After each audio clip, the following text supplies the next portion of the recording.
Buenas tardes. Vamos a seguir hoy con el ciclo de conferencias de geoestrategia. Ya hemos repasado lo que nos puede venir del este, lo que nos puede venir del sur, lo que nos puede venir militarmente de dentro como miembros de la OTAN, y ahora nos viene la parte más bonita, la política. Más o menos, el orden político. ¿Cómo está evolucionando el orden político? De lo que nos va a hablar Florentino Porteros. Ahora Eva hará la presentación. Y yo voy a intentar conseguir una cosa, que cuando acabe este ciclo de conferencias se acuerden todos de a quién hay que dar las gracias. A Delegación de Defensa, que ha hecho un trabajo extraordinario, al equipo de Cultura con Eva al frente, con Mercedes Abelleira y con Sara López trabajando por todo esto, y por supuesto al Ateneo, que como siempre nos da la ocasión de disfrutar de estas instalaciones y de poder difundir presencialmente y, como saben, también a través de las redes todas estas intervenciones. Así que, terminados los agradecimientos, paso a Eva. Muchas gracias, Javier. Pues yo también quiero empezar, como no podía ser de otra manera, agradeciendo pues al coronel Emiliano Blanco su compromiso con la difusión de la cultura de defensa y el que siempre busque vías de colaboración con la concejalía. Yo creo que esta colaboración está siendo muy fructífera, como se ha visto a lo largo de las conferencias de todos estos días.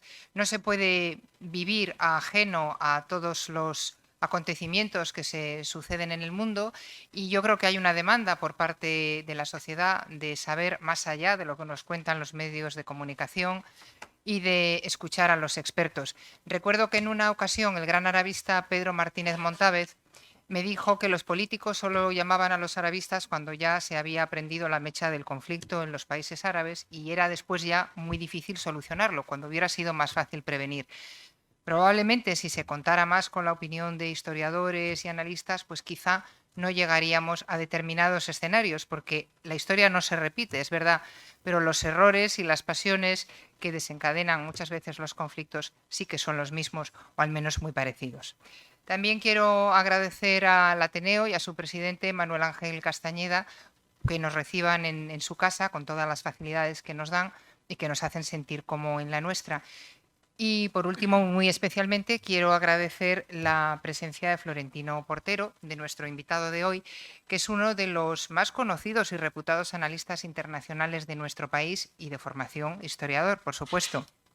Él es doctor en Historia por la Universidad Nacional de Educación a Distancia, con una tesis que le dirigió nada más y nada menos que el añorado Javier Tusell, pero ha sido profesor también no solo en esta universidad, sino en el Centro San Pablo CEU, ha sido profesor visitante en la Universidad de Minnesota, en el Queen Mary and Westfield College de Londres.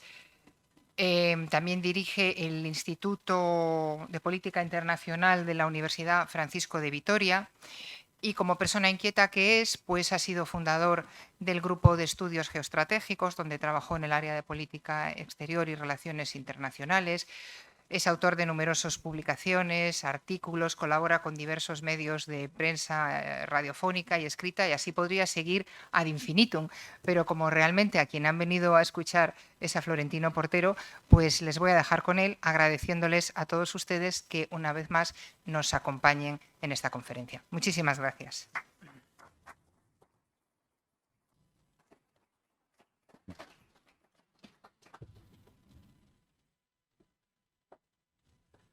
Muchísimas gracias, Eva, por tu presentación. Muchísimas gracias al excelentísimo, ilustrísimo Ayuntamiento de Santander, a la Delegación de Defensa, al Ateneo de Santander, porque me permite volver a la normalidad. Yo te aseguro que venía mucho a Santander, por muy distintas razones. Lo pasaba muy bien y venía aquí al Ateneo con la delegación, y venía a la Fundación Botín y a la Fundación de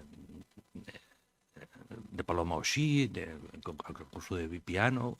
Pero con esto del COVID y distintas circunstancias, pues había dejado de disfrutar de la presencia en Santander. Así que encantadísimo en volver y seguir hablando de temas de interés común. Bien, lo que me han pedido en esta ocasión es que haga una reflexión sobre la crisis del orden liberal, es decir, la crisis de ese conjunto de instituciones que, de una manera u otra, pues nos ha permitido vivir un tiempo prolongado de paz, de tranquilidad, de libertad y de progreso. Para ello, conviene que empecemos recordando algunos conceptos básicos que a veces nos parece que son conceptos del habla común, pero que no lo son tanto, desde luego, para los historiadores. Concepto de época, concepto de cambio de época. Los historiadores ordenamos el pasado por épocas, primero por razones pedagógicas, para poder acercarnos al alumno y no volverle locos, pero segundo porque hay periodos de tiempo que tienen una cierta cohesión. Esa cohesión hace referencia a un término propio de la sociología, que es la de normalidad. Normalidad es sencillamente lo que la gente cree que es normal. Para poder entender esto, lo más sencillo es utilizar la literatura. Espero que muchos de ustedes todavía lean. Las mujeres son el último reducto de lectura de calidad, de novela clásica. Entonces, bueno, si uno lee una novela de Miguel de Cervantes, pues puede recuperar perfectamente la imagen de lo que era la sociedad en Sevilla de su época. Si uno lee una obra de teatro o un texto del siglo XVIII, por ejemplo, Molière en La Transición o Moratín en el caso español, pues descubre que había una sociedad que era distinta a la que hacía referencia a Cervantes. Si poco después leemos, y ahora está muy de moda, una novela de Jane Austen, o una película sobre una novela, o veo una película sobre una novela de Jane Austen, y últimamente como está de moda no hacen más que versiones y versiones de alguna de las 4 más significativas, sobre todo la más famosa Sense and Sensibility, sentido común y sensibilidad, pues descubre que esa sociedad, que es la previa a las guerras napoleónicas, pues se parece ya muy poco a la de Moratín. Pero si vamos avanzando y leemos, por ejemplo, una novela de Dickens, de Thackeray, o en el caso español de Valera o de Galdós, pues vemos que la sociedad también ha cambiado mucho, que no es la misma. Bueno, todo esto sencillamente es el efecto del cambio, pero el cambio a veces se acelera. La mejor reflexión sobre el tiempo en la historia nos lo proporcionó más o menos en el siglo V antes de nuestra era, un filósofo del Mediterráneo oriental, de Éfeso, Heráclito. Y Heráclito, por razones pedagógicas, utilizó una imagen, una metáfora muy sencilla, que es mirar al río. Tenemos un río y lo miramos. Y nos parece que el río es una constante, el río es algo estable, el río está ahí. Pero si nos acercamos un poco más, nos dice Heráclito, vemos que la gota nunca es la misma, que el río está fluyendo. Entonces hay una relación entre algo que está en cambio y algo que parece que es constante. Si avanzamos un poquito más y utilizamos a Heráclito para entender lo que es el flujo de la historia, lo que vemos es que hay algo que está aparentemente en cambio continuo, y podemos decir, porque es verdad, la única constante es el cambio, nada permanece, pero incluso lo que permanece es engañoso. Fijémonos en el río. El cauce del río parece constante, pero todos sabemos que no es una constante, que ese flujo, esas gotas que están pasando están erosionando el cauce y que periódicamente hay una crecida. Resulta que ha nevado mucho en la montaña, que de pronto hace mucho calor, hay un deshielo radical y de pronto nos llega una crecida. Y esa crecida va a cambiar el curso de ese cauce. Bien, si desde Heráclito nos vamos a la historia y tratamos con Heráclito de entender lo que es la vida en el tiempo, y la vida está sometida al tiempo, lo que vemos es que continuamente estamos cambiando. Pensemos en nuestra vida, los aquí presentes. ¿Cómo era el mundo en los años 60? La mayor parte de los aquí presentes, por lo que veo, estábamos ya aquí en los años 60, ¿no? Bien, pues en los años 60, ¿cómo era un banco? Una estructura piramidal. ¿Recuerdan ustedes las salas que había en los bancos, las salas de operaciones de los bancos, ¿no? ¿En qué se parece un banco del año 60 a un banco de hoy, que por cierto los maltratan sin ningún problema? Bueno, pues evidentemente ha cambiado. De hecho, nosotros somos los bancarios, que tenemos que hacer el trabajo y encima no nos pagan, sino que más bien nos cobran. Bien, la tecnología ha cambiado el mundo financiero, pero la tecnología ha cambiado las comunicaciones. ¿Recuerdan ustedes los teléfonos negros colgados en el pasillo? que había que darle vueltas. Y la revolución cuando llegó el teléfono de góndola, que ya eran base. Y bien, ¿qué queda de todo eso? Ya no usamos los teléfonos de línea fija. Ya solamente utilizamos estos teléfonos que han aparecido hace poco tiempo y hasta hace no mucho ni siquiera eran smart, inteligentes, sino que eran mucho más sencillos. Bien, ¿qué podemos decir de la informática que ha entrado y ha arrasado todo lo que conocemos? Eso es el cambio suave. El cambio que nos permite hacer la digestión, que lo vamos incorporando de mejor o peor gana, a nuestra vida. Pero de pronto llega el deshielo, llega la riada y altera el cauce. Y estamos viviendo una riada, estamos viviendo un cambio de época. La normalidad en la que los aquí presentes hemos vivido está acabando, está finalizando. Estamos viviendo el inicio de una doble gran revolución que va a cambiar el planeta, que durante un tiempo lo va a poner todo patas arriba y que luego dará paso a otra normalidad, en la que los que estén, que posiblemente no seremos todos los que estamos aquí, o a lo mejor ninguno, sencillamente verán que es lo obvio, que es lo normal, lo que va a surgir, que será muy distinto al mundo en el que nosotros hemos crecido.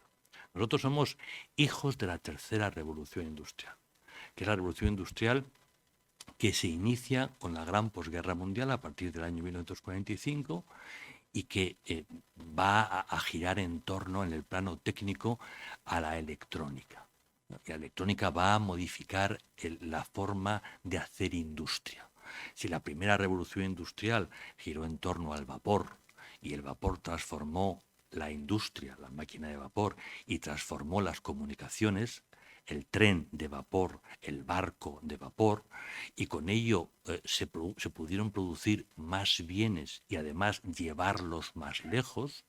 Ya la segunda revolución industrial, justo un siglo después, ya era muy distinta. Ya el punto de energía no procedía del vapor, procedía de la gasolina, fundamentalmente. Aparece la gasolina. Y con la gasolina va a tener un gran desarrollo la electricidad. Y con la electricidad y la gasolina van a modificarse las industrias que van a producir aún más y aún más barato y lo van a poder llevar mucho más lejos, lo cual va a permitir crecer a las fábricas. Si las fábricas crecen, se produce un imán migratorio, ¿no? La ciudad atrae al medio rural que se va paulatinamente vaciando. Y con la ciudad tenemos un ente político distinto que exige representación. Vemos el desarrollo de la vida parlamentaria y cómo nuevos partidos van atrayendo a más gente. Bien, la segunda revolución industrial es una revolución muy importante que reforma la vida política, pero que no la resuelve y nos lleva a dos guerras mundiales que son dos guerras civiles. Y no lo resuelve, decía, porque esas tensiones van a dar paso a los ismos, al nacionalismo, el fascismo, el nazismo, el comunismo, que son el origen de las dos guerras mundiales, que en realidad es una sola guerra, es un arco de guerra con un interregno desastroso, el periodo de entreguerras en medio. La tercera revolución industrial, que es la nuestra, ya he comentado, que viene de un mundo muy distinto. Pero ahora entramos en una nueva fase, derivado de la revolución digital, que ya no es la electrónica, y de la revolución en el ámbito de la biología. Son dos revoluciones que parten de situaciones francamente distintas, pero que van a converger en una sola. La revolución digital tiene que ver, o va a tener que ver, con el desarrollo de la inteligencia artificial, con el Internet de las cosas. Todo está conectado y todo pasa por servidores. Esos servidores, esa inteligencia artificial va a necesitar de nuevas autopistas de la comunicación, la quinta generación y la sexta generación de las autopistas. Va a necesitar de nuevos motores, y estamos hablando ya del Internet cuántico, de la informática cuántica. Y vamos a tener a su vez nuevas fuentes de energía que ya están a punto. Tardarán 15 años, 10 años, una de ellas ya está funcionando y va a desarrollarse mucho, que es el hidrógeno. La otra todavía no está a punto, pero ya hay mucho dinero de las empresas metido dentro, eso quiere decir que ya ven salida, que es la fusión nuclear. Hasta la fecha hemos conocido la energía nuclear derivada de la fisión, energía que surge cuando rompemos un átomo.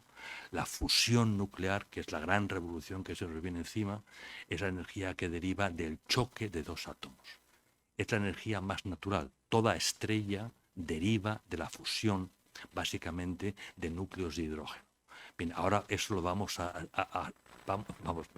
a ser capaces de hacerlo los físicos y los ingenieros. El problema, como se pueden imaginar, es cómo contengo esa energía, que no es ningún tema.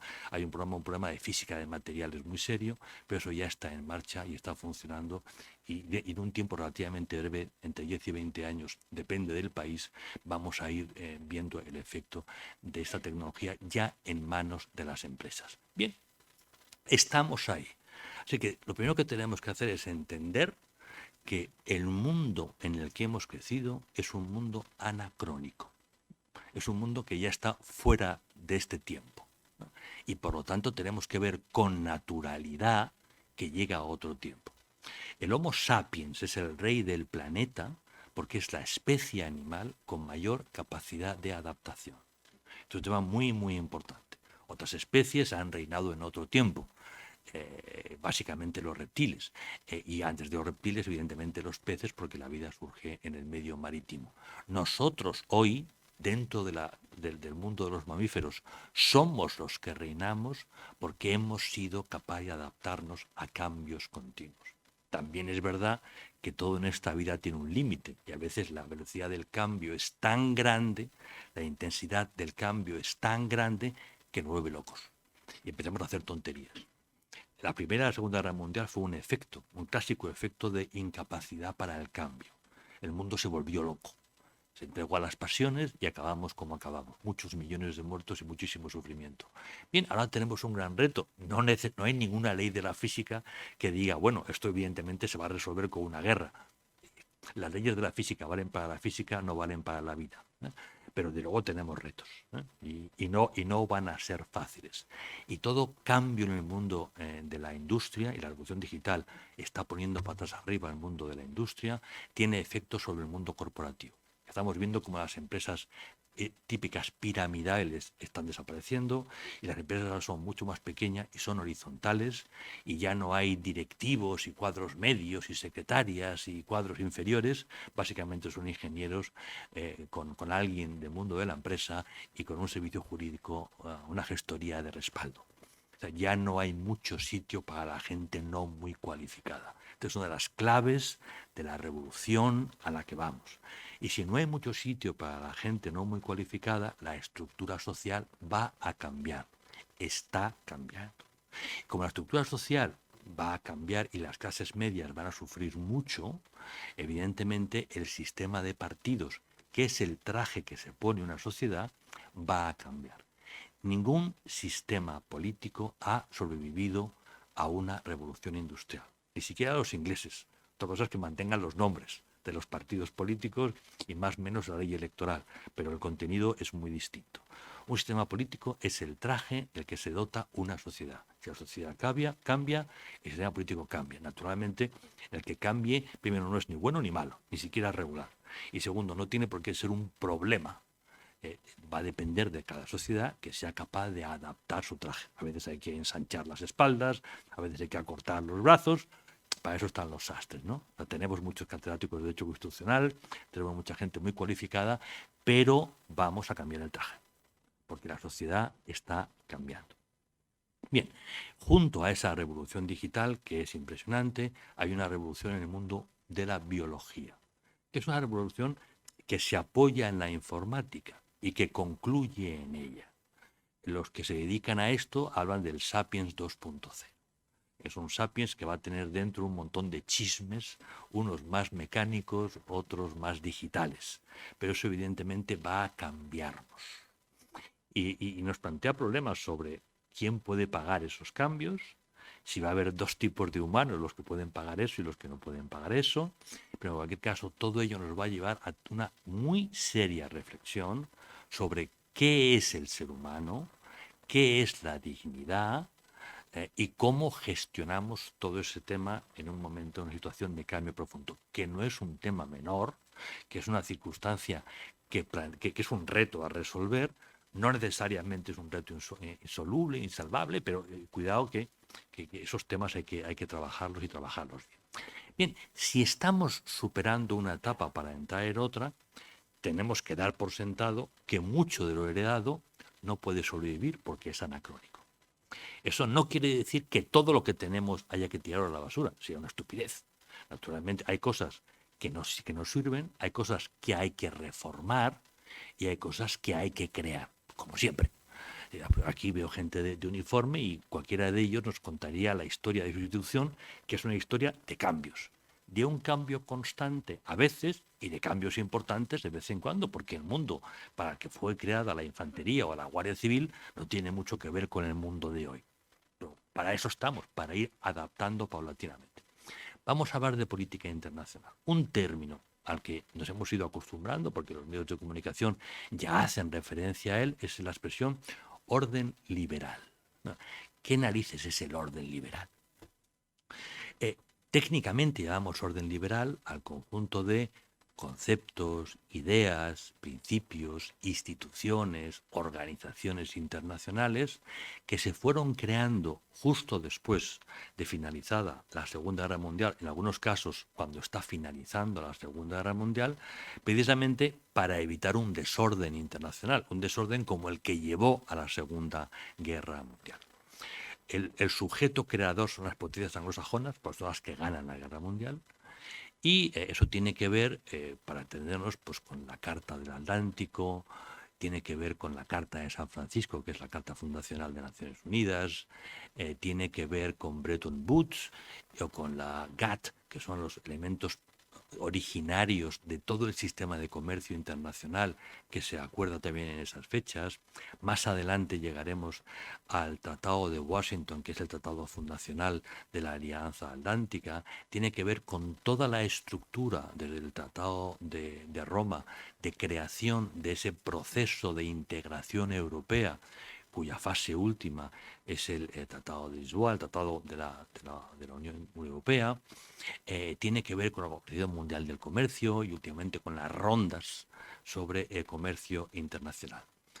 Insisto, un conjunto de normas e instituciones que tiene como objetivo, uno, preservar la paz y dos, crear un mundo que responda a los principios fundamentales de nuestro mundo, que es el mundo judío-cristiano, que es el mundo greco-romano. Es decir, un mundo que gira en torno al concepto de dignidad humana, que gira en torno a la idea de libertad, de justicia social, pero también de progreso, también de bienestar. Es el mundo que crea el estado de bienestar, el welfare state, que no existía antes y que es una de las bases de la paz social entre nosotros. Y es un mundo que trata de superar el nacionalismo, porque el nacionalismo está en el origen de la Primera Guerra Mundial y de la Segunda Guerra Mundial. Bien, ese mundo se encontró con una serie de problemas, no todo el planeta lo compartía, y durante mucho tiempo fue el orden que trataba de imponerse frente al muro que implicaba el comunismo, y muy especialmente el comunismo que giraba en torno a una potencia, la Unión de Repúblicas Socialistas Soviéticas, la URSS, la Unión Soviética, dicho de manera mucho más coloquial. Ese proceso de tratar de consolidar, que por una parte va generando riqueza, bienestar y seguridad en una parte del planeta, pero no en todo, va a vivir un cambio acelerado en unas fechas muy concretas. El año 89 del siglo pasado es el derribo del muro de Berlín, que da paso a la unificación o reunificación de la República Federal de Alemania. 2 años después, el año 91, es el año de la desintegración de la Unión Soviética y la huida de muchos de los estados soberanos que formaban parte de la Unión Soviética, tratando de alejarse de Moscú y recuperando, por lo tanto, una autonomía. Al año siguiente, nosotros firmaremos el Tratado de Maastricht, que es dentro del proceso de integración europea el gran tratado, el gran salto adelante. ¿Por qué ese gran salto adelante? Porque inicia la etapa política del proceso de integración. Hasta entonces, el proceso de integración se centraba en temas básicamente de comercio y de mercado. Vamos a crear un mercado, ese mercado nos va a forzar a estar más cerca unos de otros, de esta manera vamos a superar el nacionalismo. Las empresas van a ser comunes, Y por lo tanto están en todos sitios, generan puestos de trabajo en todas partes, generan riqueza en todas partes, y eso ya era importante. Pero ese mercado único, que nunca ha funcionado plenamente como un único mercado, es un tema distinto, empezó a generar nuevas exigencias. Y la primera exigencia es: un mercado con varias monedas es la locura del empresario y es la locura del bancario. Para mercar en un mercado así, donde hay un montonazo de divisas, el empresario está todo el santo día en su agencia bancaria comprando divisas y calculando, vamos, yo la compro hoy a tal valor, pero la voy a utilizar dentro de 4 días. ¿Cuál será el valor de esta divisa dentro de 4 días? Una auténtica locura. Por eso, las propias naciones que forman parte de este tinglao llegan a la conclusión de: necesitamos ir a una moneda única, porque la moneda única nos resolverá problemas, pero sobre todo nos va a potenciar enormemente. Eso fue un proceso muy complicado, y el Tratado de Maastricht es el momento jurídico-político básico para ello. Uno puede pensar: bien, estamos hablando de cosas de mercado. Cuidado, la moneda es soberanía. Y soberanía son muy pocas cosas. La moneda es soberanía, como el uso de la fuerza es soberanía, como cobrar impuestos es soberanía. Y hay muy pocas cosas que son soberanía. ¿Eso quiere decir que los estados renuncian a la soberanía? No. Lo que plantea el tratado, que es un tratado, no una constitución, por lo tanto un tratado entre estados soberanos, es que esos estados están dispuestos a ceder el ejercicio de la soberanía sobre un tema crítico. Pero en cualquier caso, un estado miembro, a través del tratado, puede recuperar el pleno ejercicio de la soberanía. Nosotros, libremente y siguiendo lo establecido por la norma, podemos comunicar a la Unión Europea que queremos abandonar la moneda única o en el conjunto de la Unión Europea y salirnos en un procedimiento pactado. Eso, en términos jurídicos, no es un problema, en términos políticos es un lío monumental. Pero pongo este ejemplo para que entendamos que una cosa es la soberanía y otra cosa es el ejercicio de la soberanía. Un Estado libremente, en un acto político, legal y legítimo, puede ceder por un tiempo el ejercicio en un aspecto. Y esto nos lleva a pensar también qué ocurre cuando queremos ceder otros aspectos de la soberanía, como por ejemplo el uso de la fuerza. Son temas mayores que hoy están sobre la mesa. Cuando se habla de un ejército europeo, ¿eso qué quiere decir? Eso es pura y dura soberanía. Es más, es el elemento más propio de la soberanía, que es la legitimidad. Decimos siempre: el Estado tiene el monopolio del uso de la fuerza, tanto hacia adentro como hacia afuera. Ceder eso son temas mayores, y ese es el gran debate que hoy tenemos allí.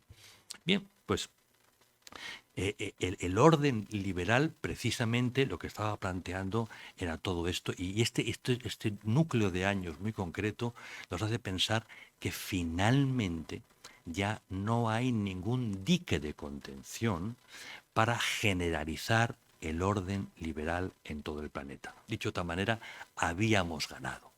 Y por lo tanto, como habíamos ganado la Guerra Fría, el orden liberal se iba a imponer. Bien, estas circunstancias coinciden en el tiempo con otro proceso.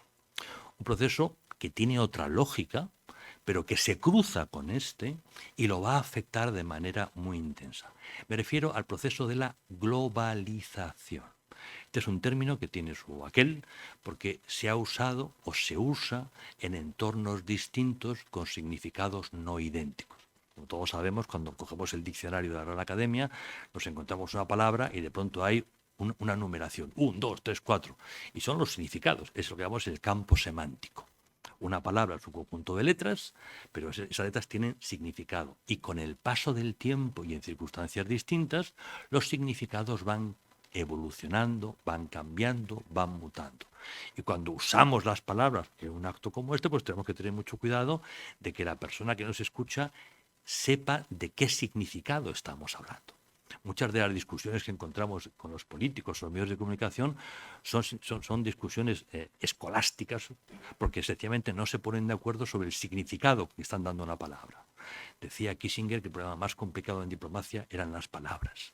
Cuando estoy negociando, la otra parte entiende el mismo significado de la palabra que yo o no. Esto es un tema absolutamente crítico en la relación entre las personas, en la relación entre las empresas, en la relación entre los estados. Globalización, para los historiadores, es la tercera gran etapa de la historia del Sapiens. El Sapiens nace en África y está en África años y años y años, y está evolucionando y se extiende por toda África. En un momento determinado, mejor dicho, en distintos momentos, el Sapiens sale de África y empieza a colonizar el planeta. Para entendernos, lo que llamaríamos Turquía, en unos casos giran hacia el oeste, hacia Europa, en otros casos giran hacia el este. El Sapiens se va a encontrar con otras especies.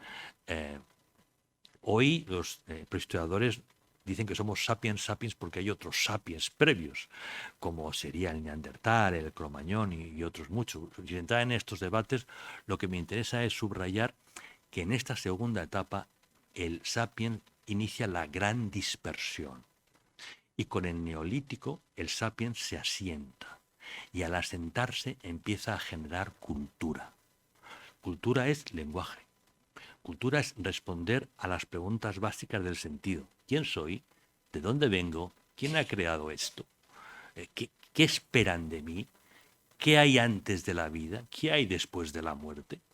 Todas las culturas tienen un fondo, tienen un principio de religión, un principio, digamos, de pensamiento teológico, y ese pensamiento luego va a afectar al derecho. Con el neolítico aparece el derecho, las reglas de la convivencia. Esas reglas de la convivencia parten de un concepto del ser humano y del sentido de las cosas, y lo van impregnando. Bien, esa enorme dispersión va durante años y años a generar culturas. Y la tercera fase, que llamamos los historiadores la globalización, es precisamente cómo, gracias al comercio, los sapiens dispersos empiezan a conectarse unos con otros. Primero es el comercio básico, es decir, el que se apoya en el borrico, en la mula, en el camello, luego aparecerá la navegación de cabotaje, luego aparecerá la navegación de mar abierto, con el vapor vamos mucho más allá, y hoy, con la gran revolución de las comunicaciones que vivimos, finalmente nos hemos conectado todos. Y tenemos problemas que no teníamos antes, que es el problema de la convivencia intercultural. Antes no lo teníamos porque no convivíamos. Nos conocíamos, allí está Japón, que tiene que hacer cosas raras, ¿no? Y ahí están los chinos y allí están los árabes, pero solamente había tensión en los puntos donde se encontraban las culturas. Pero hoy las culturas no tienen puntos de encuentro, sencillamente viven unas con otras. Intensamente, allá donde vamos encontramos gente de todas partes. Y esa convivencia cultural, evidentemente, pues es todo un reto. Con este encuentro derivado de la alta ingeniería ha surgido un nuevo problema, y es el problema de la cultura común. Resulta que gracias a la ingeniería todos vemos las mismas películas. E incluso los que leen, todos leen las mismas novelas. Y eso plantea una cuestión de valores, porque cualquier producto cultural, cualquier novela, aunque no nos demos cuenta, está planteando un conflicto de valores. ¿Qué es lo correcto? ¿Qué es lo incorrecto? ¿Qué es lo bello? ¿Qué es lo feo? ¿Qué es lo bueno? ¿Qué es lo malo? Aunque no lo queramos, sencillamente está ahí, estamos expresando. Cualquier escritor, cualquier director de cine, cualquier actor está expresando unos valores. Y como el producto es global y se presenta globalmente, genera reacciones. Y genera reacciones en todas partes. Lo más sencillo, el ejemplo más sencillo es el islamismo. Hay un mundo dentro del Islam que rechaza esta cultura global porque considera que es una amenaza para el auténtico Islam y adopta una posición política, digamos, de rechazo total. Una variante violenta del islamismo será la yihad, por tanto la violencia. Pero no hay que irse al mundo árabe para encontrar rechazos. Entre nosotros vemos cómo surgen en medios de comunicación fuerzas políticas que rechazan una cultura global. Porque consideran básicamente dos cosas. Una, me están imponiendo unas ideas que no son mías. Dos, están cuestionando las raíces de mi cultura. Y eso lo vemos en Francia, o lo vemos en Italia, o lo vemos en España. por ver únicamente las dos últimas grandes elecciones. Empezando por la francesa ha creado una Asamblea Nacional donde la nueva izquierda, no tiene nada que ver ya con el Partido Socialista que no existe, ni la nueva derecha, el partido neogolista es un partido mínimo en estos momentos, aceptan la globalización, se caracterizan por un rechazo a la globalización y por digamos, una defensa de la nación que ya es nacionalista, que va más allá de lo patriótico. Ya digamos, empezamos a izar banderas claramente nacionalistas de donde se rechaza todo lo demás. No solamente la globalización, se rechaza la Unión Europea, se rechaza la Alianza Atlántica y se rechaza al vecino, que es siempre la forma primera de hablar de nacionalismo. En el caso italiano vemos lo mismo. Si cogemos un papel y apuntamos cuáles eran los partidos políticos italianos hace 20 años y miramos ahora, no queda ni uno. Pero ni uno. Ha arrasado totalmente. Igual si vamos a Grecia, ¿no? Dice que queda alguno, pero en situación muy complicada. Bien, todo esto hace referencia a que la gente sencillamente dice, me están cambiando el mundo y no me gusta. Me están imponiendo unos valores que no me gustan. Pero no solamente va de valores. La globalización ha tenido un formidable efecto económico. Ha permitido a los empresarios deslocalizar procesos productivos. Y con la deslocalización se han encontrado circunstancias muy favorables. Primero, puedo producir a menos coste y puedo producir cerca de otros mercados. La deslocalización en términos generales ha tenido efectos muy positivos sobre el mundo corporativo. Y cuando tienen efectos muy positivos en el mundo corporativo, los partidos políticos están encantados porque hay más ingresos fiscales. Y por lo tanto hay un conjunto de sonrisas que acompaña a los políticos y a los grandes empresarios. España, diríamos, a los grandes partidos y al IBEX, ¿no? Como símbolo máximo de la alta empresa. Y eso durante un tiempo ha generado mucho optimismo. ¿Por qué?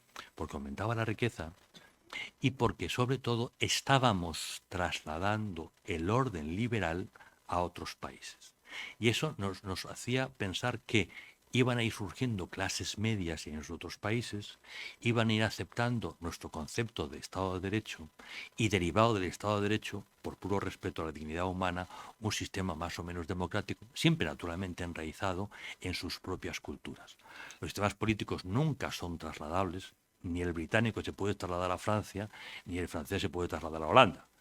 Pero hay elementos básicos, digamos, de referencia que sí son trasladables.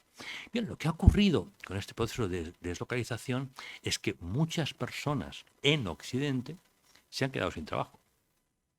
Se han quedado sin trabajo ingenieros, economistas muy cualificados y se ha quedado sin trabajo gente de mono azul que estaba en una cadena de montaje, porque se ha deslocalizado. Y si sumamos la reacción en la batalla de las ideas con la reacción en la batalla del puesto de trabajo, nos encontramos con un cambio en el mercado electoral. De pronto hay una gente, un paquete de ciudadanos muy importante que dice, a mí esto no me gusta y yo no quiero votar a esto. Bien, si entendemos estos dos efectos, entendemos por qué Donald Trump ganó las elecciones norteamericanas. Es así de sencillo. ¿Y por qué también hoy el Partido Demócrata no tiene nada que ver con el Partido Demócrata de los años de Clinton, por poner un ejemplo? Ni el Partido Republicano se parece al partido de Reagan o de los Bush, ni el Partido Demócrata se parece al de John Fitzgerald Kennedy o Bill Clinton, ni siquiera de Jimmy Carter.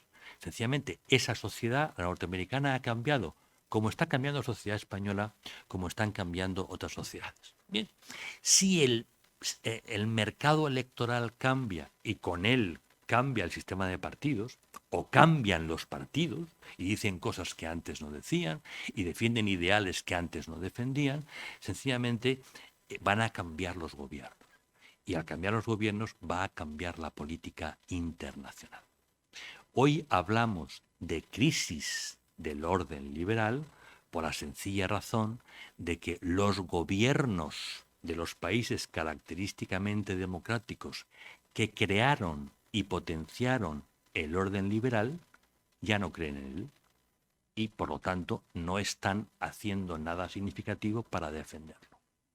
Y si el orden liberal, que era el guión con el que nosotros hemos trabajado, deja de ser defendido, no accedemos automáticamente a otro guión, a otro orden, a otro plan. Sencillamente entramos en un tiempo en el que no hay guión, en el que no hay objetivos claros. En el orden internacional, sencillamente, cada gobierno, cada país, trata de resolver sus problemas como buenamente puede. Perdón un momentito.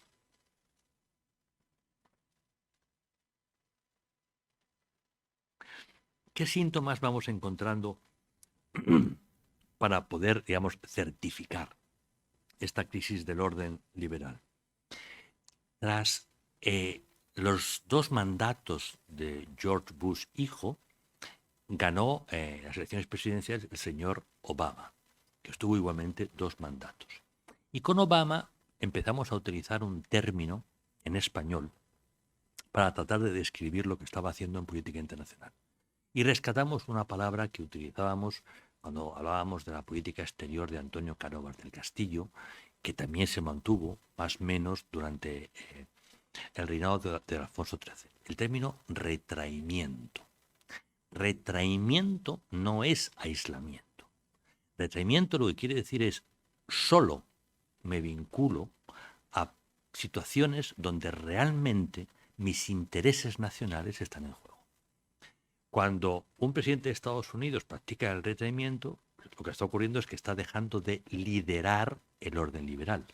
Que Estados Unidos, por primera vez desde 1945, deja de ser la locomotora que tira de Occidente y que trata de adaptar el mundo, el planeta en su conjunto, a una determinada visión que se considera evidentemente positiva. Obama sencillamente dejó caer la situación en Irak, dejó caer la situación en Afganistán, decidió no entrar en la guerra de Siria, con efectos muy serios en la región. Sencillamente fue retrayéndose y preparando lo que iba a ocurrir con su sucesor, con el señor Donald Trump. Donald Trump ya no practicó literalmente el retraimiento, por lo menos en el plano teórico, sino que ganó unas elecciones con un lema, America First. Cuando Estados Unidos, la potencia de referencia, dice que lo más importante es la defensa de los intereses directos de Estados Unidos, eso es el acta notarial del fin del orden liberal. Y lo vimos claramente cuando planteó crisis dentro de la Alianza Atlántica y cuando empezó a revisar en profundidad tanto la relación con Rusia, en términos muy amistosos, como la relación con China en términos nada amistosos. Desde una determinada visión de cuáles son los intereses norteamericanos, no siempre compartida por muchos norteamericanos, sencillamente hubo una revisión en concreto. En el caso de la Alianza Atlántica, que es lo que nos interesa a nosotros, hay una serie de momentos fundamentales que tenemos que tener muy presente. En el año 2007, quiero recordar que es, mi memoria siempre es un desastre y nunca estoy muy claro, no, 2008, el 2008. En 2008 se produjo la cumbre de Bucarest, que era la reunión del Consejo Atlántico, la reunión de los líderes de la Alianza Atlántica. En el año 2008, recordemos, se produce la guerra de Georgia. Rusia ya había montado el numerito que había montado en Moldavia, no le dimos ninguna importancia, segregó una parte de Moldavia, la Transnistria, que es el este de Moldavia, al este del río Dniester, por eso se llama Transnistria o Transniester. La siguiente operación es Georgia, donde invade Georgia y ocupa 2 territorios que incorpora, Abjasia y Osetia del Sur. Bien, en ese momento se produce en Bucarest la reunión de la Alianza Atlántica. Y el todavía presidente George Bush, que ya está acabando su segundo mandato, lo que viene a decir es, mire, hemos mantenido una política con Rusia muy ingenua, en el sentido de que hemos aplicado un principio jurídico tanto en la Alianza Atlántica como en la Unión Europea, a partir de sus respectivos tratados, por el cual, el principio se denomina de puertas abiertas, por el cual todo Estado que forme parte de un espacio geográfico definido, el definido por los tratados, si cumple determinadas condiciones, básicamente ser una democracia de verdad y tener unas fronteras seguras, puede incorporarse. Pero al aplicar el tratado no hemos valorado suficientemente el efecto de la aplicación de este principio sobre Rusia. Rusia se siente amenazada. Si eso es correcto o incorrecto no viene al caso. Lo fundamental es que o nosotros aplicamos un principio de disuasión, o si no, la incorporación de estos territorios sencillamente nos va a llevar a un conflicto. Lo que dijo Bush en el año 8 es, en 10 años Rusia va a invadir Ucrania y no estamos preparados para ello. Así que hay que tomar una decisión. Bush en ese momento lo que propone es la incorporación inmediata de Ucrania, saltándose un hecho básico, y es que Ucrania no era una auténtica democracia el año 2008, sino más bien un país controlado por un conjunto de oligarcas francamente peligrosos. Pero Bush, ya consciente de esto, que decía, mire, es que si no, empecemos a pensar qué hacemos el día en que Rusia invada Ucrania. Bush no encontró una respuesta sensata, en el sentido de argumentos, sino más bien, qué lío, esta cosa de no hacer nada. Entonces lo que dijo, mire, yo encantado de saludarles, pero yo estoy acabando mi mandato. Se levantó directamente de su silla y se fue al aeropuerto. La cumbre no concluyó, no hubo foto de familia en la cumbre. Fue la gran crisis de la Alianza Atlántica. Los 8 años de Obama a continuación fueron 2 años donde Estados Unidos dio totalmente la espalda a la OTAN. A los europeos nos gusta mucho Obama, o les gusta mucho Obama, nunca lo he entendido, porque Obama ha despreciado a Europa en todo momento. Es como si no existiera Europa, pero eso sí, es muy simpático y sonríe mucho y ese tipo de cosas, pero para nada. La OTAN sencillamente ha ido debilitándose en todo este tiempo. Con la llegada de Donald Trump nos encontramos con la cumbre de la Alianza Atlántica en Gales. Y Trump lo que vino a decir es que la alianza no tenía ningún futuro, la alianza estaba muerta, entre otras cosas porque los europeos hacía años que no gastábamos nada en defensa y por lo tanto nuestros ejércitos no eran realmente operativos. Como descripción era bastante certera, es decir, los ejércitos europeos tienen un nivel de operatividad muy bajo, sobre todo pensando en un conflicto clásico. Todas son operaciones de paz, de mantenimiento de la paz. Y por lo tanto que o los europeos estábamos dispuestos a tomarnos en serio el tema, o si no, sencillamente lo más sensato era poner fin a la Alianza Atlántica y todos buenos amigos. De ahí surgió en esa cumbre de Gales con Donald Trump el compromiso de gastar cada miembro, por lo menos de manera anual, el 2% del Producto Interior Bruto en defensa. Todos los europeos firmaron aquel documento y todos no, casi todos estaban dispuestos a no cumplirlo. Sencillamente Donald Trump estaba planteando una situación crítica, decirle que no era aceptar la disolución de la Alianza Atlántica y todo el mundo lo firmó, pero nadie estaba dispuesto, ni mucho menos, a cumplirlo. La OTAN que recibe Biden es una OTAN muerta porque ya Estados Unidos ha comprobado que mentimos cuando nos comprometimos a gastar el 2%.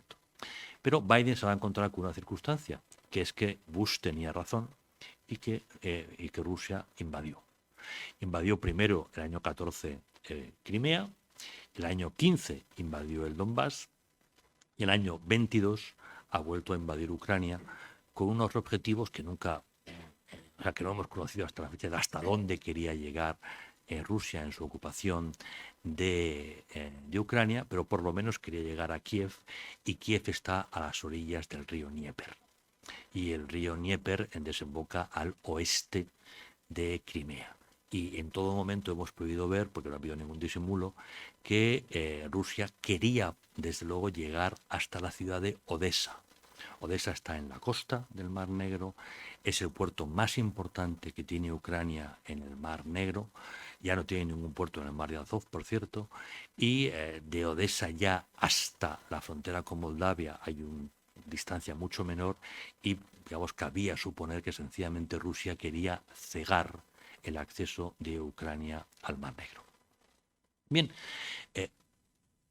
con Biden lo que hemos podido ver es sencillamente que tras Ucrania Estados Unidos da una última oportunidad a los europeos para mantener la alianza en pie. El documento firmado en la cumbre de Madrid es un documento que los europeos no hubieran firmado ni locos antes de la invasión, no digamos ya el actual gobierno español, que vamos, me cuesta creer que ese gobierno, que los miembros hayan leído el documento y lo puedan aceptar. Desde luego las fuerzas que dan respaldo a la mayoría parlamentaria para nada están de acuerdo con ese documento, y algunos lo han dicho y han actuado en relativa coherencia con ello. Por lo tanto, ese tema está ahí, y es un tema que no podemos perder de vista para entender de verdad la gravedad de la situación en la que nos encontramos. Pero junto a ello hay dos problemas de perspectiva que tenemos que valorar. Uno es la perspectiva que hoy los europeos tenemos de Estados Unidos, que es la locomotora del orden liberal. En palabras de Zbigniew Brzezinski, que fue uno de los grandes tratadistas de política internacional y consejero de seguridad nacional del presidente Carter, Estados Unidos lo que hizo fue establecer un protectorado no jurídico sobre Europa. A mí me parece que es una definición bastante acertada para entender lo que ha sido la Guerra Fría.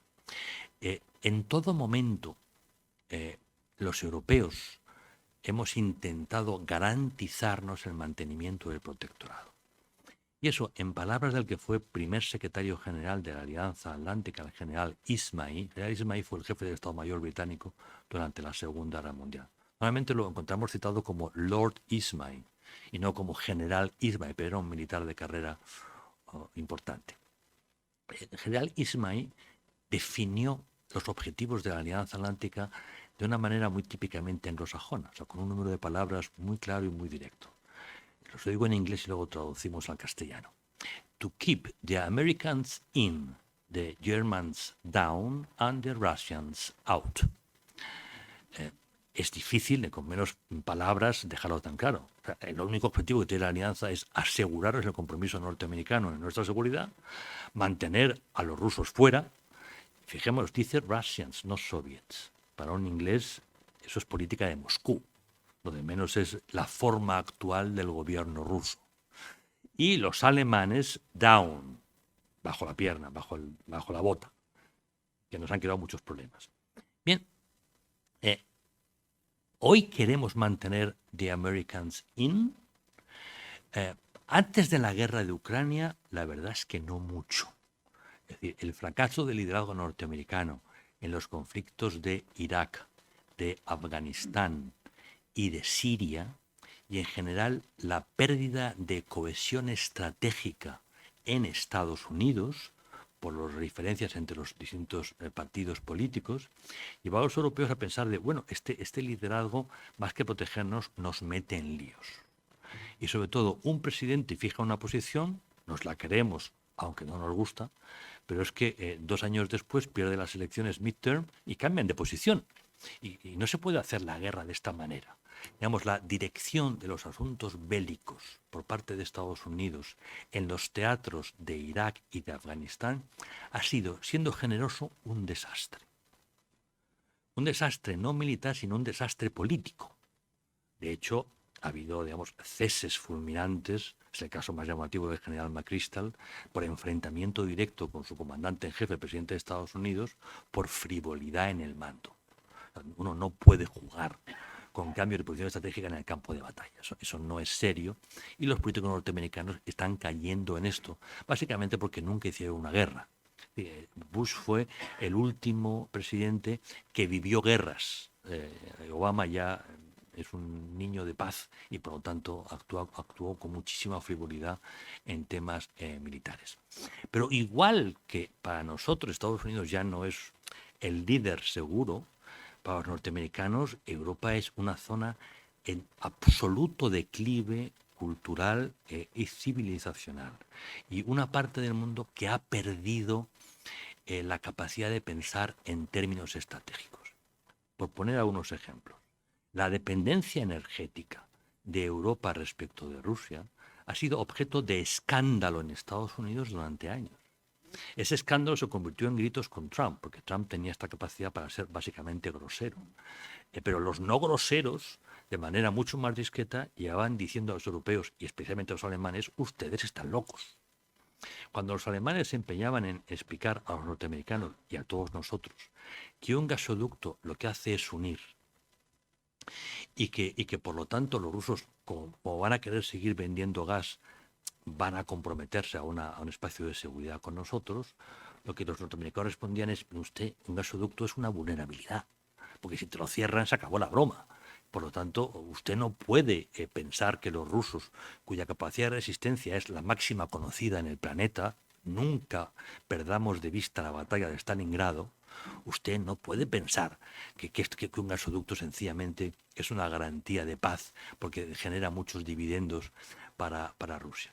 Pero a ese hecho se suma otro, y es que hoy el principal mercado de las empresas europeas, el principal mercado de la Unión Europea es China.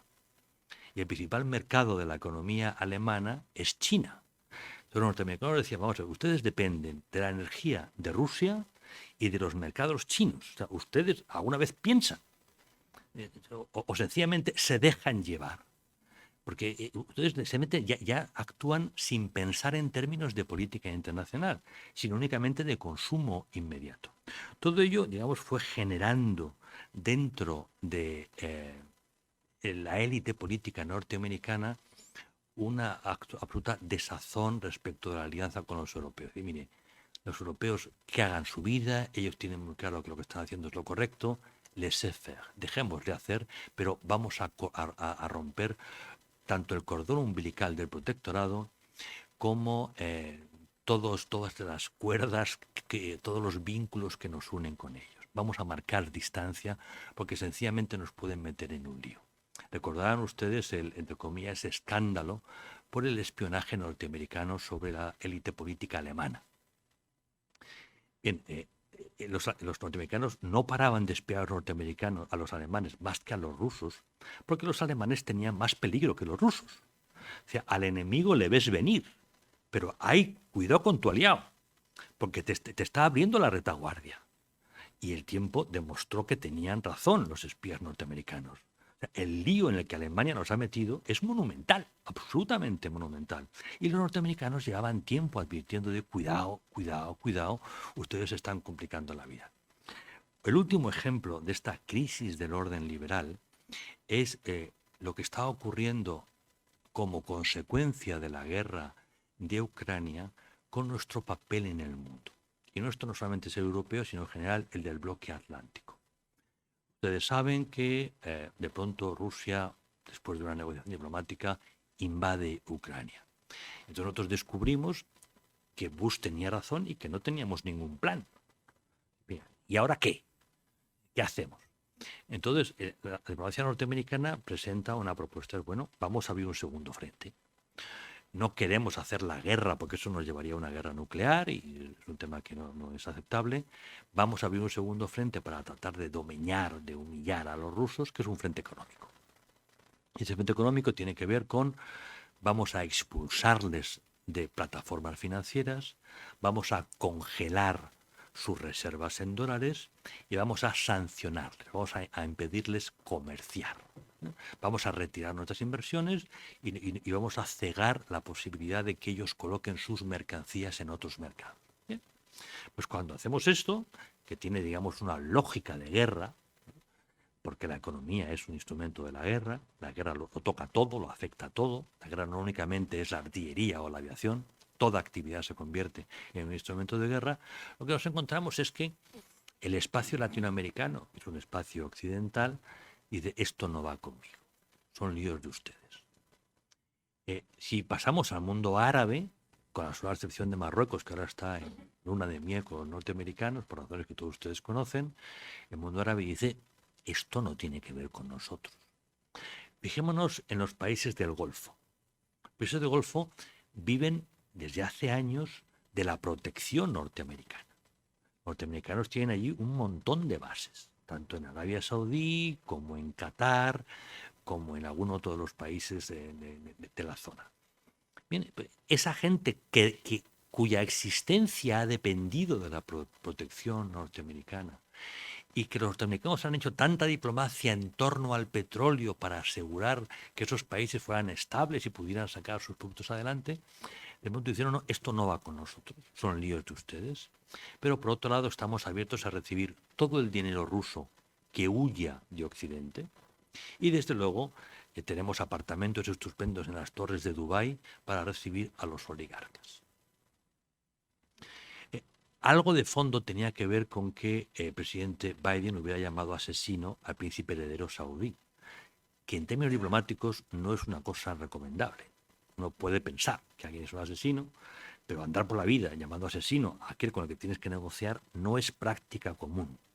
Pero tampoco Biden está en sus mejores momentos.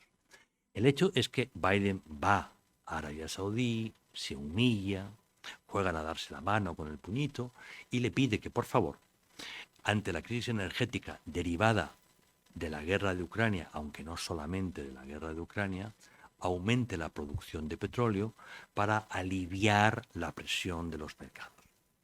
Lo que va a hacer Arabia Saudí es, primero, nada, y segundo, reducir el número de bidones de petróleo que coloca en el mercado.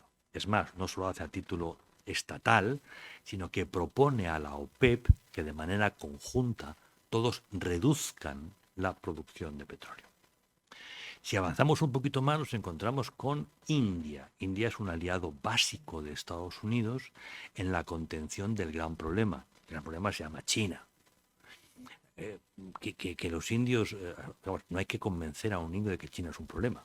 Los indios llevan en guerra con China muchos años, una guerra latente que en momentos determinados, hace unos meses volvió, estalla en la frontera y hay tiros y hay muertos y hay situaciones muy, muy complicadas. India considera que la mayor amenaza a su existencia es China y por lo tanto necesita de entenderse con los norteamericanos. Pero India desprecia a los norteamericanos porque no son serios en términos estratégicos. O sea, no es un país que sea fiable y previsible. En cambio, considera que Rusia sí, y tiene una antigua relación con Rusia. De ahí que, sencillamente, India se haya negado a aplicar sanciones y, es más, está comprando el petróleo ruso a un precio especial y en divisas no dólar. Si seguimos avanzando, nos encontramos con una de las regiones económicas más importantes del planeta y con más futuro. Es lo que llamamos en términos genéricos la región del ASEAN. ASEAN es una asociación que responde a unos acuerdos previos y que sobre todo recoge a los estados del Indo-Pacífico. Estamos hablando de Malasia, de Indonesia, de Vietnam, de Filipinas, países enormemente poblados, ¿no? Y países que son en estos momentos los países con un mayor desarrollo económico.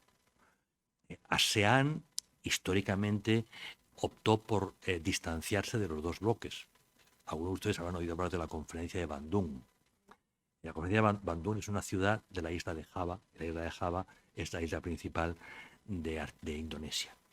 Pero siendo, digamos, países que mantenían distancia de la tensión de la Guerra Fría, su vínculo con la economía occidental no ha parado de crecer. Y son países que todos ellos han ido avanzando a ritmo distinto hacia democracias de carácter claramente parlamentarias.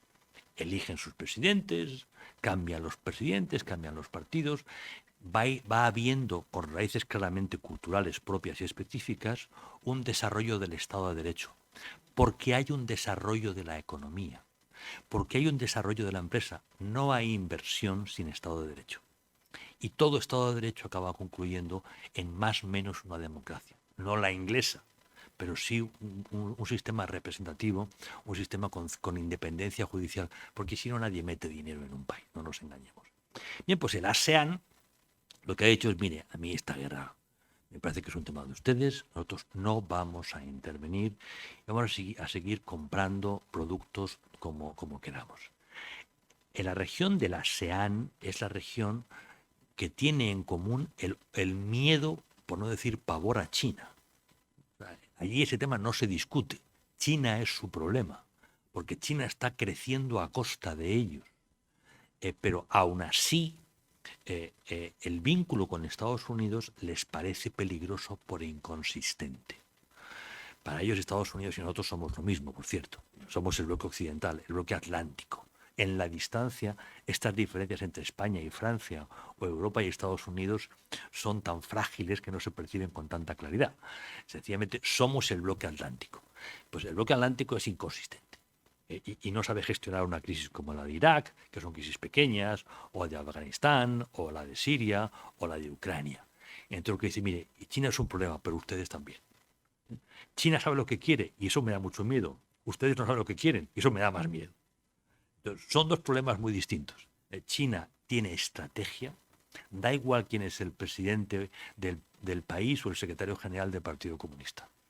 El cambio de personas cambia las formas de ejecución, pero no cambian la estrategia.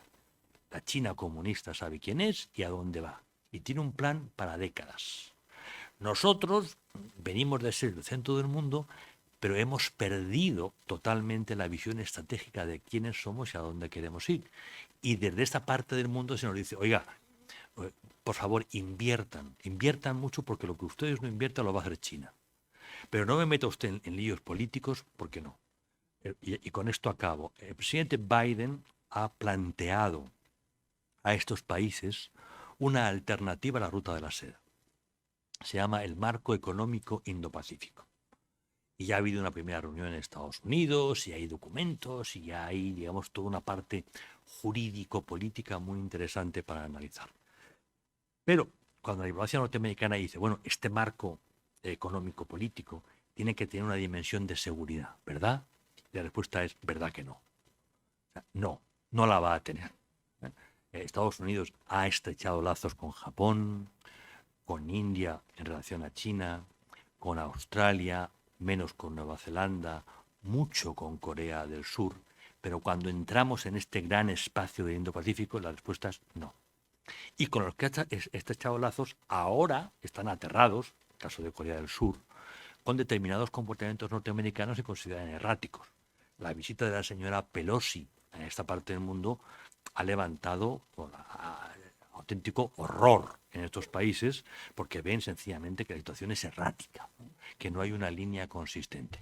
Bueno, son las 8:10, creo que ya he hablado más que suficiente y sobre todo creo que tienen ustedes el derecho y desde luego la oportunidad de hacer cuantas preguntas consideren pertinentes. Yo estoy aquí hasta que ustedes lo consideren apropiado. Muchas gracias.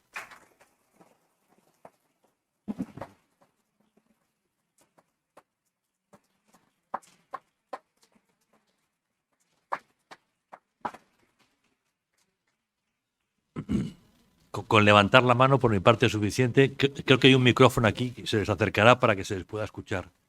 ¿Alguien quiere hacer una pregunta? No he venido hasta Santander para que me hagan preguntas. Hola, ¿se oye? Vale. Buenas tardes, Buenas muchísimas tardes. gracias por la conferencia, me ha encantado. Quería preguntarle si usted cree que el mundo se está en la dirección de formar nuevos bloques. Por ejemplo, la cultura occidental puede estar exportándose a países que antiguamente no tenían esa cultura, pero a través de Internet y de los medios y de las novelas que usted mencionaba, pues que poco a poco se vaya asentando allí, mientras que otras partes contrarias pues podrían formar un bloque, digamos, China, Rusia y tal vez el mundo árabe. ¿Qué conflictos cree usted que pueden surgir a partir de esto si es que va por ese camino? Gracias. Muchas gracias por su pregunta. Este es un tema que está muy sobre el tablero porque se está discutiendo desde ámbitos distintos, pero que son inmediatamente convergentes. Hay un tema muy interesante que son las declaraciones de la señora Yellen. La señora Yellen fue la gobernadora del Banco Central de Estados Unidos, que allí se llama la Reserva Federal, y allí no es gobernador sino presidente. Y después de ser presidenta de la Reserva Federal, actualmente es la secretaria del Tesoro de Estados Unidos. Y por tanto es una señora pues, que tiene una visión, una información, una experiencia enorme. Aunque se critica mucho al señor Biden y se critica mucho al secretario de Estado, se critica muy poco a la señora Yellen, que es una señora pues, digamos, muy prestigiosa. La señora Yellen nos ha hecho dos cosas, en actos públicos, con audiencias muy cuidadas, no son comentarios en un pasillo. Ha hecho lo siguiente. Todo lo que hemos creado, desde Bretton Woods y el GATT hasta las rondas comerciales está caduco. Por lo tanto, tenemos que repensar cómo refundamos la estructura de comercio exterior. Traducido en términos políticos sería: el modelo de comercio propio del orden liberal no es viable porque no hay orden liberal. Por lo tanto, no podemos aspirar a que el comercio internacional gire en torno únicamente a nuestra visión, sino que tenemos que llegar a un acuerdo para que las mercancías puedan ir y venir con garantías y con un marco jurídico e institucional apropiado. Cuando alguien como Yellen dice esto, es un tema muy serio. Lo que está diciendo es: estamos comerciando en un entorno inseguro y anacrónico. Lo segundo que ha dicho la señora Yellen es una reflexión en torno a un debate muy intenso que hay en el entorno económico político, pero básicamente el económico. ¿Va a sobrevivir la globalización a esta situación? Aquí nos encontramos de nuevo con el problema del significado de la palabra globalización. En este caso hay que utilizar el significado que le dan los economistas, que tiene que ver con la deslocalización. No es el significado que le damos los historiadores, ni el significado que le dan los ingenieros, únicamente el de los economistas. Que es que podemos deslocalizar y que consiguientemente las cadenas de suministro son seguras, por lo tanto las cadenas de valor están vigentes. Lo que dice la señora Yellen es: no, la globalización va a seguir, porque esto es imparable. Viene a decir la globalización de los ingenieros va a ir a más, no va a ir a menos. Por lo tanto, la conexión está garantizada, pero la seguridad no. Entonces, ella lo que dice es: deslocalicemos, pero pasándolo por el tamiz de la seguridad. Entonces, usted no puede llevar procesos productivos a lugares que no garantizan la seguridad suficiente para que yo sepa que ese producto me va a llegar. No puede ser que yo me quede sin mascarilla. O no puede ser que yo me quede sin recursos energéticos. Por lo tanto, sí deslocalizamos. Desde el ámbito diplomático, evidentemente, todo esto tiene un impacto. Y entonces lo que estamos viendo es que sí, vamos a una nueva ordenación de bloques. Lo que pasa es que no sabemos qué bloques son. O sea, sabemos que China no está en el nuestro. Y sabemos que Rusia se va a convertir en un estado vasallo de China, para desgracia de Putin. Ese va a ser la gran herencia de Putin, es convertir a Rusia en un vasallo de China. Pero en la recolocación última de los estados estamos en una fase todavía muy previa. Es más, hoy es el día 19 de octubre. En noviembre hay elecciones en Estados Unidos. Si los republicanos ganan el control del Capitolio, eso puede tener efectos en política exterior muy importantes, pero muy importantes, que tendrían que ver también con los bloques. No digamos ya dentro de 2 años, cuando haya elecciones presidenciales en Estados Unidos. ¿Y si vuelve Trump, que es amigo de Putin y que cree que Estados Unidos tiene que entenderse con Rusia a costa de los europeos? Como Estados Unidos no es actor fiable y previsible en estos momentos, no podemos hacer una proyección sobre cómo va a quedar la geografía política en el planeta. Tenemos que ser todavía muy humildes. ¿He contestado su pregunta? Más o menos. Aquí había un señor que había pedido antes. Muchas gracias por su maravillosa conferencia. Mi pregunta es muy sencilla y muy corta. ¿Hasta cuándo vamos a mantener a una ONU tan inoperante que no ha resuelto nunca nada para lo que en su día nació? Simplemente.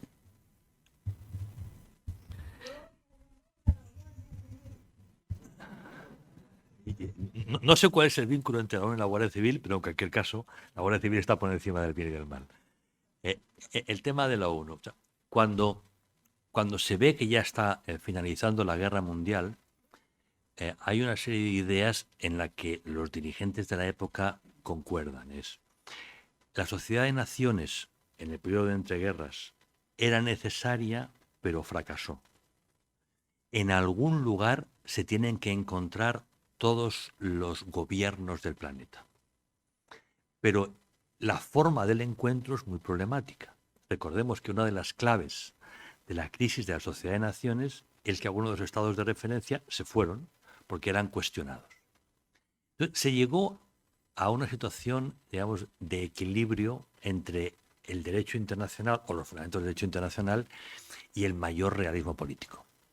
Y es que en la Asamblea estaba todo el mundo, pero las resoluciones de la Asamblea eran de recomendación, no tenían carácter imperativo.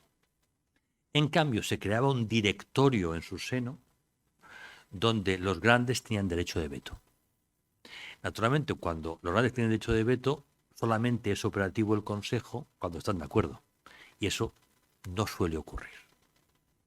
Con el paso del tiempo nos hemos encontrado otra circunstancia, que ya es distinta de la de antaño. Antes, cuando existía la Unión Soviética, básicamente aquello era un juego a dos. O sea, el embajador norteamericano y el embajador soviético tenían que sentarse en privado, sin escuchas de nadie, y hablar, como decimos aquí, a calzón quitado. O sea, francamente, a ver si había puntos de acuerdo. Y se llegaban a puntos de acuerdo, de semiacuerdo, y en ese sentido el Consejo de Seguridad tenía vida. Ahora, con el paso del tiempo, nos hemos encontrado que la estructura del Consejo de Seguridad es anacrónica. O sea, resulta que Francia tiene derecho de veto. Francia en el mundo tiene derecho de veto. Que India no está. No es que no tenga derecho de veto, es que no está. Entonces, bueno, sencillamente se ha convertido en entidad igualmente anacrónica, volviendo a todo lo que hemos hablado del cambio de época. ¿Cómo lo hemos resuelto? Porque todo lo resolvemos. Pues lo hemos sacado de la ONU y hemos creado los G, que son grupos de contacto. Hay grupos de contacto específicos para una crisis concreta. Luego está el G7, que fue G8 y ha vuelto a ser G7, que es el club de las democracias económicamente solventes. Y está el G20, que es el grupo de los países grandes, importantes, los que tienen cosas que decir. Pero ese no es un club de democracias. Por eso, cuando abrimos un periódico, vemos un informativo en la televisión, ya nadie habla del Consejo de Seguridad y nadie habla de la ONU, porque son restos arqueológicos de la tercera revolución industrial. Y en cambio hablamos del G7 y del G20 porque son instituciones propias de nuestro tiempo, donde no hay derecho de veto y donde de hecho no hay votación. ¿No? ¿Hay acuerdos o no hay acuerdos? Sencillamente nos vamos adaptando. El sapiens se adapta. Los gobernantes se adaptan. Y a veces, claro, nos molesta porque estamos pagando la ONU. Y hay reuniones y van allí y hacen discursos que nadie escucha. Pero lo más importante, lo más llamativo es cómo los periódicos han dejado de informarnos. No hace mucho tiempo, usted y yo somos más o menos de la misma quinta, los periódicos tenían dos corresponsales en Estados Unidos, el de Washington y el de Nueva York. Y el de Nueva York se dedicaba a ONU. Y no hace mucho tiempo no sabíamos los nombres de algunos embajadores de otros países, aparte del nuestro, en la ONU. Todo el mundo sabía quién era Jaime de Piniés, pero sabíamos quién era el embajador norteamericano, quién el embajador soviético, a veces el embajador británico. Ya no sabemos ni el nombre del español, cuando toca que estemos allí. No siempre tenemos el sitio allí, evidentemente. Bien, eso es sencillamente el paso del tiempo. El tiempo es el gran actor de la historia. El tiempo y la estupidez son los dos grandes motores de la historia. Y el tiempo ya se ocupa de ir renovándolo todo y las instituciones, igual que nacen, tienen que desaparecer.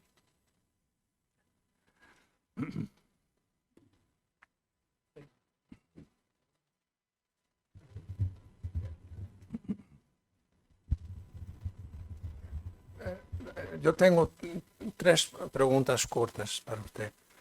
¿Usted cree que Rusia es una amenaza seria para Occidente? Dos, ¿usted qué nos dice? ¿La guerra en Ucrania es una guerra entre Rusia y Ucrania o es una guerra entre Rusia y los Estados Unidos? Y en el caso que es una guerra entre Rusia y Estados Unidos, ¿no cree usted que corremos un riesgo muy, muy grande de una guerra, un enfrentamiento nuclear. Muchas gracias por sus tres preguntas que están vinculadas unas a otras. Rusia es una amenaza para Occidente porque cuestiona las fronteras del planeta.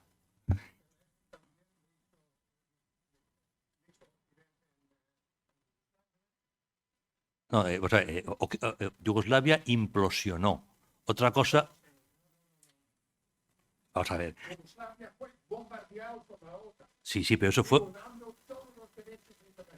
Perdone usted, la OTAN nunca bombardeó a Yugoslavia, bombardeó Serbia, después de la disolución de Yugoslavia. Son cosas distintas. Yugoslavia implosiona. Son los yugoslavos los que se matan entre sí y deciden no vivir juntos.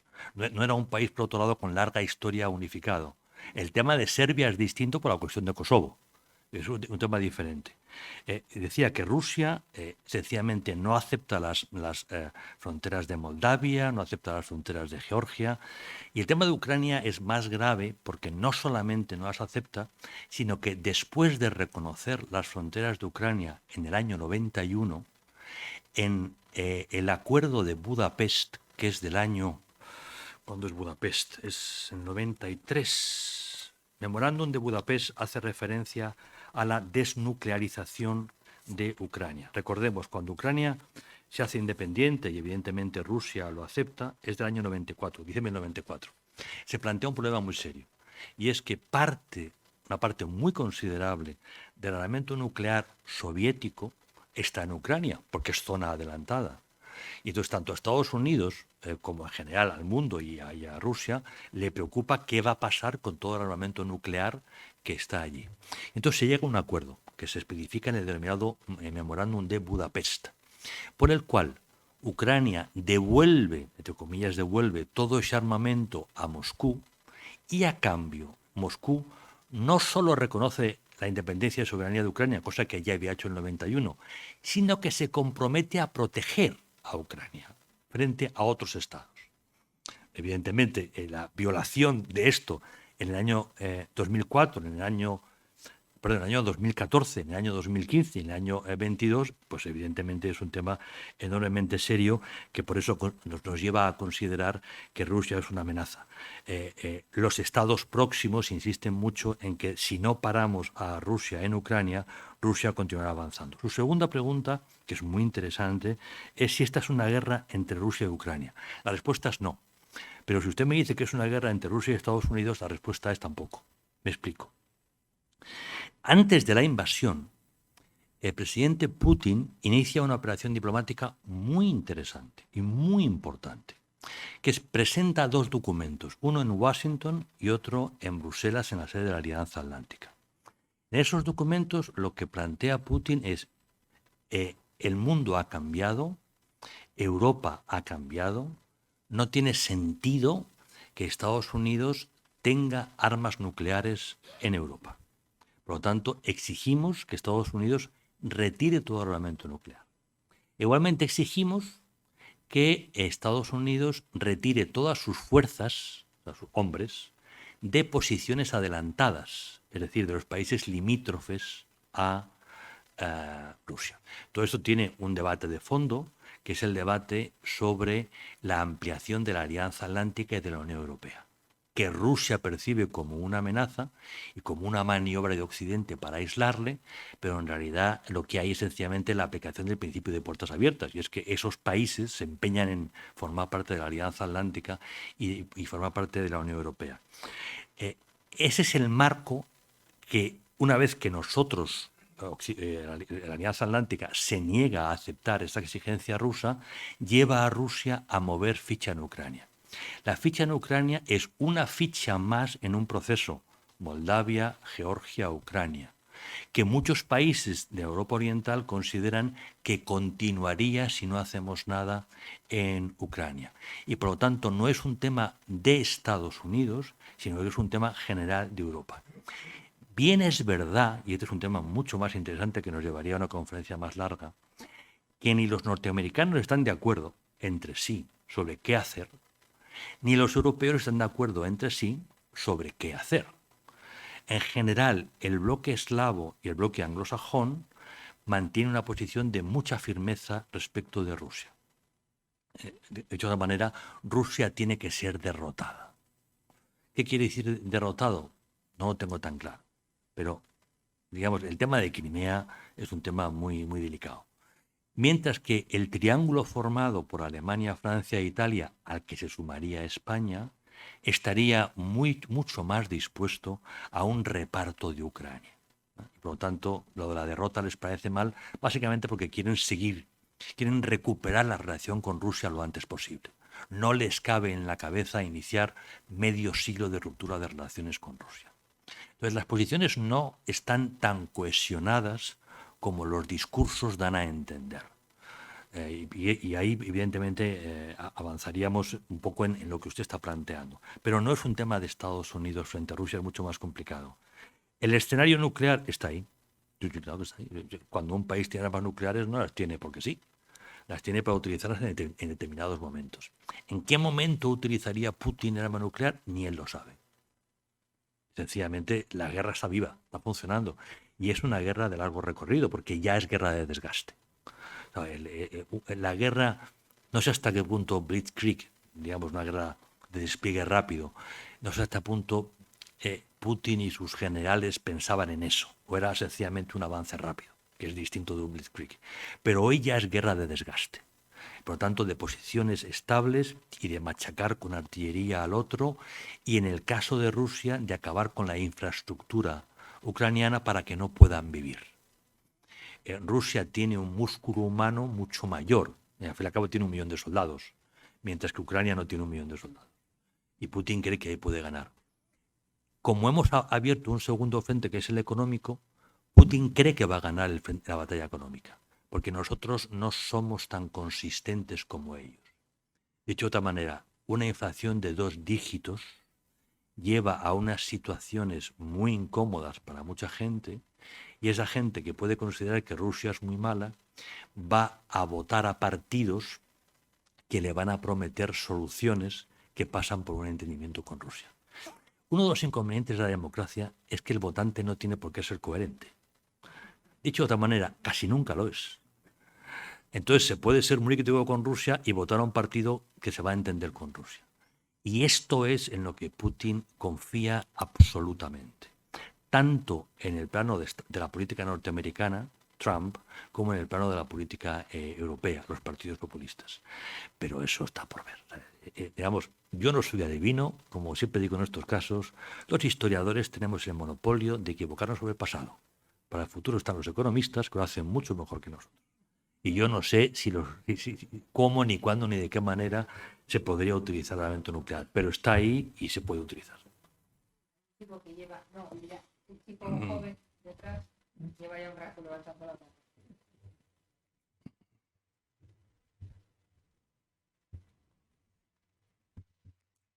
Buenas, muchas gracias por la presentación. Yo le quisiera preguntar, supongo que ha oído o ha escuchado sobre organizaciones de derechos humanos como Amnistía Internacional o Human Rights Watch han declarado al Estado de Israel como un estado de apartheid. Lo han comparado como fue en Sudáfrica, negros y blancos, pero en este caso de supremacía judía. Y quisiera saber si no cree que es necesario declararlo como apartheid y posteriormente trabajar para llevarlo a un fin como sanciones, si estamos hablando de trabajar para un futuro de paz y de verdad establecerla. Muchas gracias. No sé si la pregunta tiene mucho que ver con la conferencia de hoy, pero personalmente no tengo ningún problema en contestarle. No creo que el Estado de Israel sea un Estado de apartheid. Otra cosa es que hay situaciones en estos momentos que sí se pueden hacer referencia, pero digamos, un Estado de apartheid es aquel que de manera permanente se plantea la segregación de la población. El problema de Israel es el problema de un país que no tiene fronteras, porque dependen de una negociación que está bloqueada. Digamos, si fuese un estado de apartheid, los estados árabes no tendrían relaciones con Israel. Y vaya si las tienen. ¿Y de qué manera las tienen? O sea, los estados que tienen mejor relación con Israel son estados árabes. Y eso lo que quiere decir básicamente es que esos estados no están de acuerdo con la posición de los árabes de Israel. Y esto nos lleva a otro tema, que es uno de los temas más característicos de la política internacional en los últimos años, que es la ruptura del campo árabe entre nacionalistas e islamistas, que en el caso de Israel es la ruptura entre el mundo de la OLP, o si se refiere más en concreto del partido Al-Fatah, y de los hermanos musulmanes que se encuentran en Hamas. Puesto que no son capaces de ponerse de acuerdo entre ellos, sencillamente no hay una voz palestina para negociar. Pero Israel necesita unas fronteras, por muchas razones. Evidentemente razones de seguridad, pero también diplomáticas. O sea, no puede entrar en determinadas entidades porque no tiene fronteras seguras, igual que Ucrania. Claro. Israel las necesita, pero necesita un interlocutor. En Camp David, el último año de la administración Clinton, se produjo la gran negociación. Estaba clarísimo cuál era el acuerdo posible, pero el entonces líder Yasser Arafat no se atrevió por miedo a Hamas, por miedo a que Hamas no lo aceptaría y eso acabaría sencillamente con una guerra civil palestina. Por eso está congelado el tema y por eso los árabes no culpan a Israel del apartheid, sino sencillamente entienden que es una situación que no tiene solución en el corto plazo y que la solución solamente puede venir de un acuerdo intrapalestino. Si hay ese acuerdo, entonces los árabes respaldarán el acuerdo. Si no, no. Claro, porque, ¿Cómo se combate hoy al terrorismo palestino? En el sentido de que no todos los palestinos son terroristas, evidentemente, pero hay.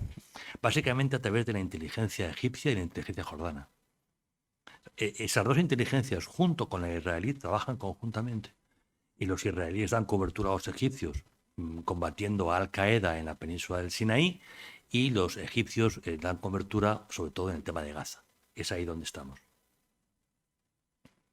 ¿Más preguntas?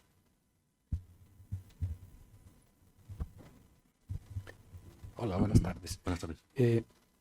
Usted ha dicho al principio que la crisis, que la crisis del orden liberal viene un poco interna primero en los países que existe el orden liberal, ¿no? Por una crisis casi persistente económica que, mejor dicho, por la globalización, en parte porque distribuye la renta de los países liberales a otros que copian de los países liberales, ¿no? Pero esto hace que las poblaciones, la clase media de los países liberales, pues pierda capacidad económica. Y esto provoca un cambio también en el sistema político, ¿no?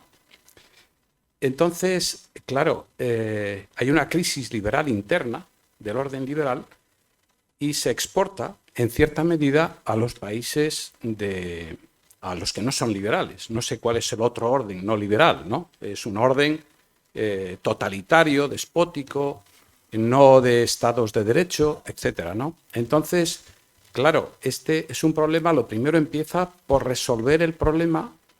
Nosotros dejamos de creer en nuestro orden liberal y empieza, creo, por resolver el problema en los países que creemos en el orden liberal, que dice usted que ya hemos dejado de creer, ¿no?, en el orden liberal. No sé cuál es el sustituto, ¿no?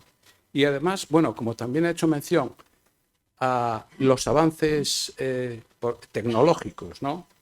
La nueva energía y la digitalización, ¿no?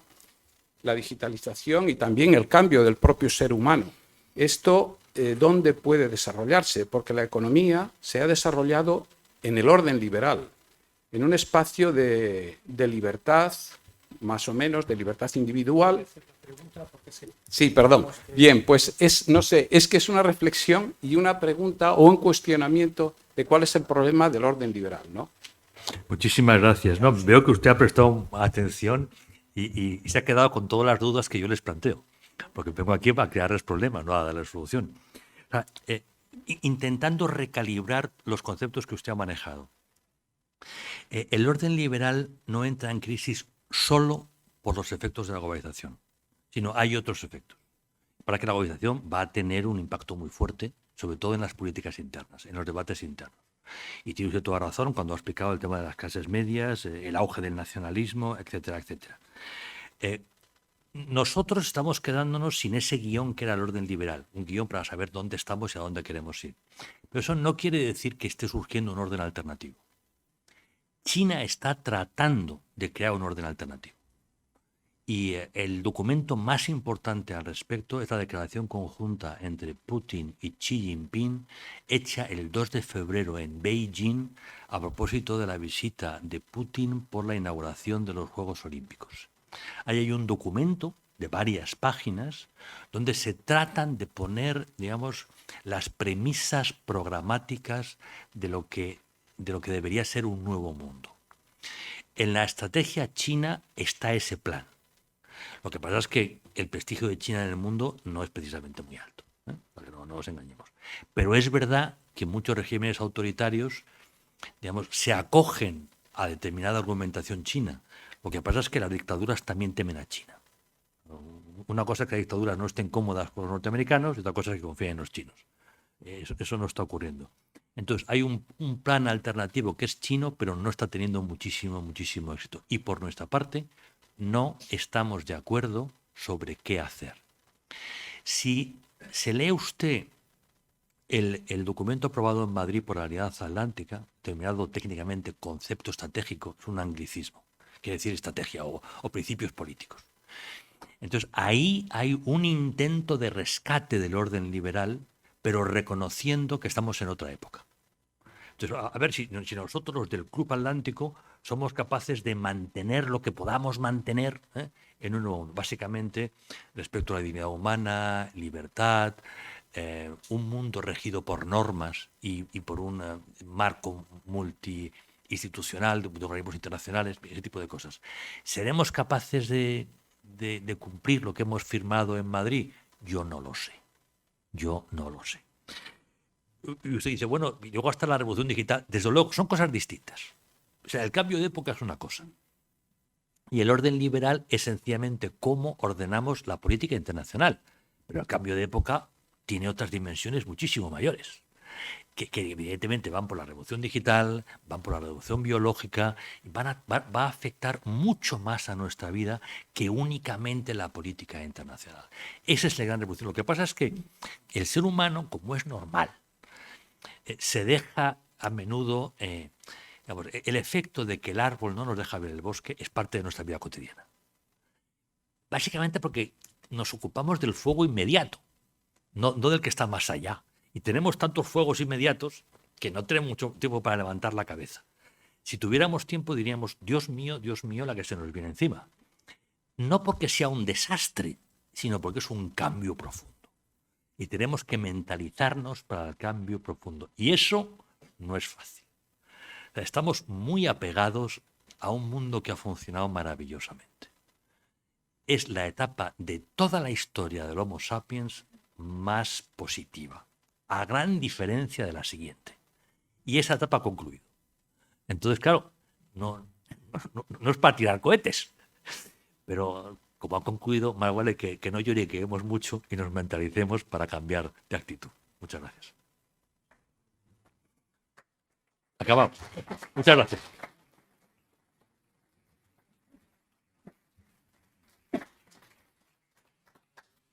Buenas tardes. Mi pregunta va a ser muy corta. Muy corta. ¿Dónde está la pregunta? La pregunta es, ¿cree usted que el cambio climático va a tener alguna influencia en el orden mundial en los próximos años? Fin de pregunta. El clima siempre ha sido fundamental para el hombre, siempre. Y además en concreto la gestión del agua es fundamental y todos sabemos que los ríos no siempre estaban donde están ahora.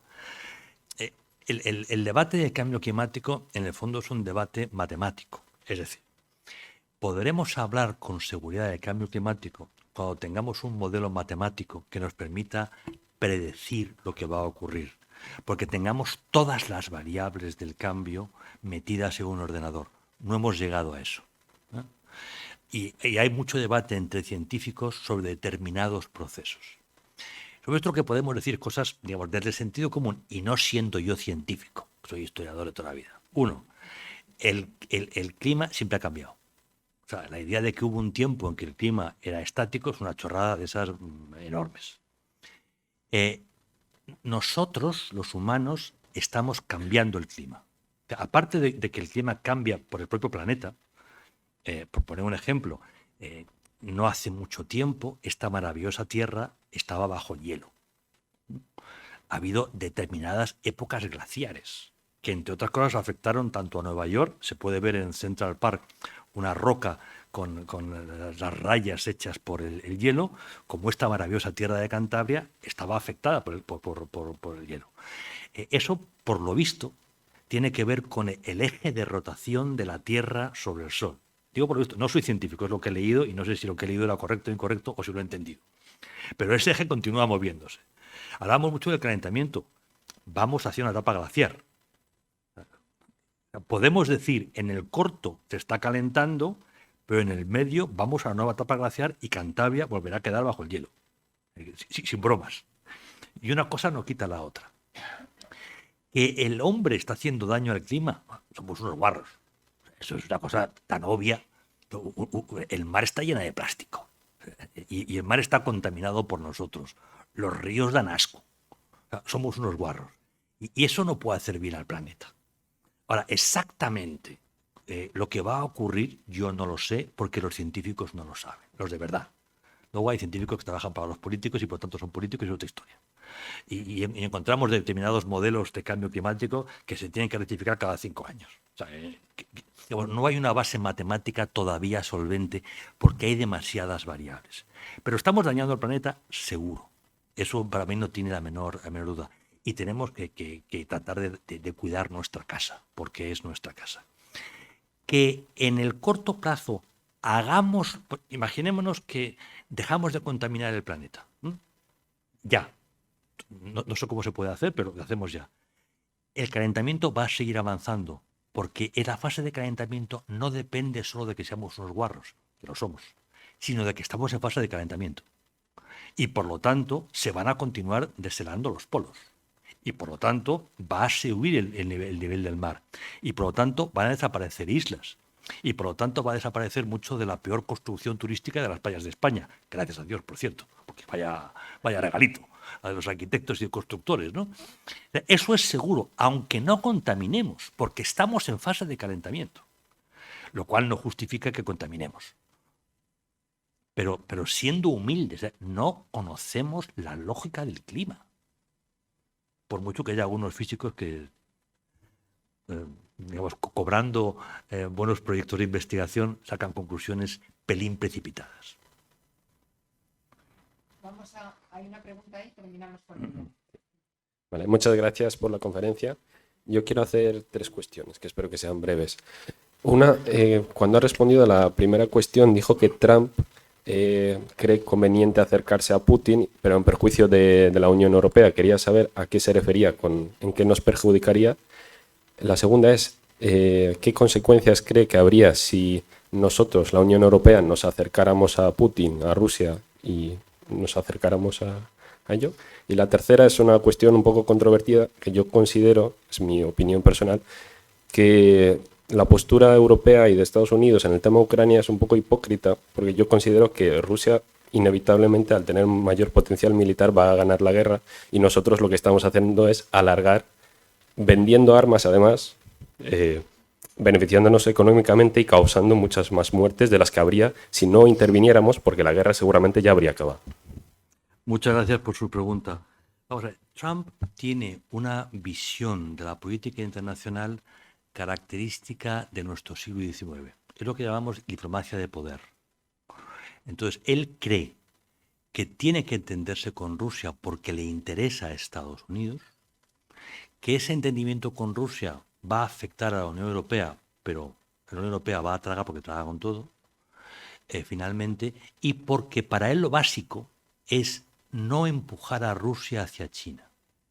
O sea, lo que está ocurriendo ahora es que Rusia busca el cobijo de China y Rusia inevitablemente se convierte en vasallo de China porque solo China puede comprarle los productos que necesita. Y para una parte de la escuela realista norteamericana, entre las que, digamos, se encontraría la figura de Trump, está hay que separar a Rusia de China, el precio es asequible porque es en el fondo darle parte de la franja eslava y la Unión Europea va a decir que sí porque no puede decir que no. Y ya está. Eso naturalmente tendría efectos tan demoledores sobre la cohesión de la Unión Europea que acabaría con ella. De luego acabaría con la Alianza Atlántica. Pero con la Unión Europea acaba. Es decir, para los bálticos, para Polonia, eso es inadmisible. Y por lo tanto, si la Unión Europea se plantea el aceptarlo como inevitable, la confianza entre los Estados europeos, entre ellos, desaparece. Y es el final. Por eso hay ahora tanto esfuerzo, incluso desde los que están dispuestos a ceder más, Alemania y Francia, por decir hay que mantener posición unida y Rusia tiene que ser derrotada. Segundo, un entendimiento entre la Unión Europea y Rusia, en parte lo acabo de contestar. Sencillamente los eslavos no lo pueden entender y tampoco los anglosajones y ahora tampoco los escandinavos. Y eso evidentemente rompería la Unión Europea y para Alemania eso es absolutamente inaceptable. Rusia va a ganar la guerra. Bueno, en esa lógica, Estados Unidos tenía que haber ganado la guerra de Irak y la de Afganistán, y la perdió. Es decir, el tener más dinero y más capacidades no te da la victoria. Lo que enseñan primero en la Academia General de Zaragoza es que la victoria depende de la voluntad, es decir, de tu capacidad de sacrificio. ¿Quién tiene más capacidad de sacrificio? ¿Ucrania o Rusia en estos momentos? ¿Están los jóvenes rusos dispuestos a morir por una guerra patria? Les dicen que es Ucrania, donde la guerra patria no la ven por ningún lado. Estamos viendo una huida masiva de chavales. Nosotros hoy, España está recibiendo petición de acogida de jóvenes rusos para trabajar aquí. Jóvenes no universitarios, sino jóvenes que ya estaban trabajando. Diciendo, Rusia es una locura, no quiero seguir en Rusia. Estamos viendo cómo el ejército ruso estaba en un estado mucho más penoso de lo que nos imaginábamos todos. Pero no conozco un solo analista, conozco muchos, occidental, que pensara que las Fuerzas Armadas rusas eran el desastre que hemos visto. Sabíamos que la oficialidad era muy corrupta, pero no imaginábamos que hubieran robado tanto. El gran engañado no somos solo los que nos dedicamos a analizar, es Putin. O sea, Putin lleva metiendo dinero en el presupuesto de defensa ruso desde hace años. Y sus generales le habían convencido de que su presupuesto se había gastado correctamente. Es decir, que tenían medios de comunicación suficientes para comunicarse sin que el enemigo les viera. Que sus unidades pesadas podían funcionar correctamente. Que disponían de la artillería y de la aviación que él creía. Y de pronto ha descubierto que era todo mentira, que se lo habían repartido. Ese es el desastre. Entonces, esas Fuerzas Armadas hoy no están como para tirar cohetes. Y lo estamos viendo. O sea, las Fuerzas Armadas ucranianas, digamos, no son casi nada, pero tienen voluntad, tienen capacidad de sacrificio. Y es verdad, el apoyo norteamericano es crítico en el sentido que se da allí donde hace más daño a las fuerzas rusas. Estados Unidos ha bloqueado el sistema de comunicación ruso. Ha impedido que la Fuerza Aérea rusa salga, porque quedaría, digamos, no tienen capacidad de comunicación y serían batidos. Y está dotando a los ucranianos de inteligencia, les dice dónde está cada cosa y cómo hacerlo, y les dota de los medios materiales esenciales, la artillería que requiere en cada momento, los medios de comunicación que requieren en cada momento. Digamos, las Fuerzas Armadas ucranianas no están correctamente dotadas, porque se está improvisando, pero Estados Unidos se ocupa de que tengan lo imprescindible en cada caso. Ahora que Putin ha cambiado y está utilizando, digamos, medios de artillería dirigido a la población civil, a través de drones no tripulados, etcétera, etcétera, pues inmediatamente Estados Unidos se pone en el tema de, bueno, lo urgente es sistemas que impidan precisamente que estos medios puedan funcionar, ¿no? Digamos, misiles antimisiles, artillería antiaérea, etcétera, etcétera. Bien, y más tarde o más temprano todo esto va a llegar. Por eso, en estos momentos no nos cabe en la cabeza un triunfo militar ruso. Pero el triunfo militar es distinto del triunfo. O sea, el triunfo no tiene adjetivos. Y hay dos campos de batalla. Y el resultado saldrá de los dos campos de batalla, no solamente del militar. Hoy por hoy el militar es guerra de desgaste. Ahora vamos a ver cómo estamos todavía en la inercia de la contraofensiva ucraniana y vamos a ver cómo en la desembocadura del Dnieper, que es un momento crítico, los ucranianos van a recuperar posiciones y van a arrinconar a los rusos hacia Crimea. Eso quiere decir que alejan a Putin de Odessa, que es su sueño, que es, digamos, la ciudad mítica en estos momentos para los rusos. Pero eso es sencillamente un momento de la vida en el campo de batalla. Rusia ya ha aceptado que esta es guerra larga y por lo tanto podemos ver operaciones de contraofensiva rusa en 2 meses, ¿por qué no? Gracias. Pues muchísimas gracias y nos vemos el próximo día 3.